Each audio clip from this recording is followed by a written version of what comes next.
নমস্কার সবাইকে, এলাম আর একটা নতুন ভিডিও নিয়ে। তো আজকে অনেক দিন পরে অ্যাক্রিলিকের চেষ্টা করলাম। আমি অ্যাক্রিলিকটা করতে চাইছিলাম না, আমার হাজব্যান্ড জোর করে বললো অনেক দিন করোনি তো করো। আর ব্রাশগুলো দেখলাম এদিক ওদিক গড়াগড়ি খাচ্ছে, মানে যেখানে সেখানে পড়ে আছে। তো ব্রাশগুলোকেও অনেক দিন কাজে লাগানো হয়নি, ওরাও বেশ রেস্ট হয়ে যাচ্ছে। তার জন্য চলো করি, এই হচ্ছে ব্যাপার। কিন্তু আমি বেশি প্রেফার করি পেন্সিল স্কেচকে, আমার ভীষণ ফেভারিট পেন্সিল স্কেচ। তো যাই হোক, বলছে যখন চেষ্টা করে দেখাই যাক, তাই অ্যাক্রিলিক নিয়ে বসলাম।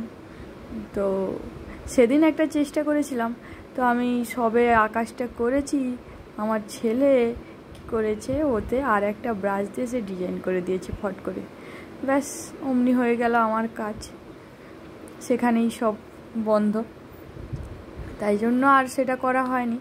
তো আজকে আবার এটা একটু চেষ্টা করলাম। মাঝে মাঝে আমি তো ভীষণ ছবির পোস্টগুলো দেখি, তো অনেকে অ্যাক্রিলিক খুব ভালো করে, তো সেইগুলো দেখে দেখে একটু করার চেষ্টা, এই জাস্ট।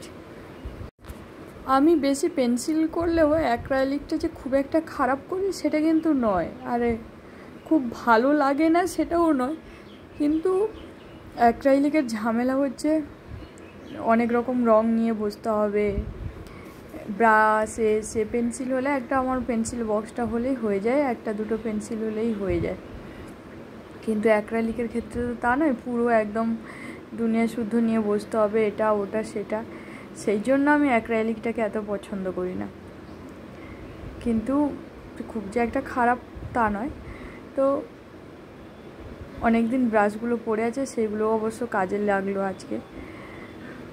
আর পাঞ্জাবি ডিজাইনের পর, মানে পাঞ্জাবি ডিজাইনের সময় ব্রাশগুলো লেগে যায়, কিন্তু পাঞ্জাবি ডিজাইনটা তো অনেক দিনও হলো করিনি, তাই ব্রাশগুলো পড়ে আছে। যাই হোক, কেমন লাগলো আপনাদেরও কমেন্ট করে জানাবেন। যদি কোনটা আপনারা বেশি দেখতে পছন্দ করেন, অ্যাক্রিলিক না পেন্সিল না পাঞ্জাবি ডিজাইন, সেগুলোও কমেন্ট করে জানাতে পারেন, যে এইটা হলে বেশি খুশি হব, এরকম করে কমেন্ট করে জানাতে পারেন। আর কয়েকদিনের মধ্যেও ভাবছি শুরু করব পাঞ্জাবির কাজটা। আসলে ওইটা তো খুব বড় বড় কাজ, অনেক ধৈর্য ধরে করতে হয়, প্রায় 1-2 দিন টাইম লেগে যায়। কিন্তু আমার অসুস্থতার জন্য ওই ভারী কাজটা এখন বন্ধ রেখেছি, বেশিক্ষণ আমি এখনও বসতে পারি না, তাই জন্য কয়েকটা দিন পরে নিয়ে আসবো ভাবছি। তো আজকে এইটুকুই, দেখা হবে পরের একটা ভিডিওতে।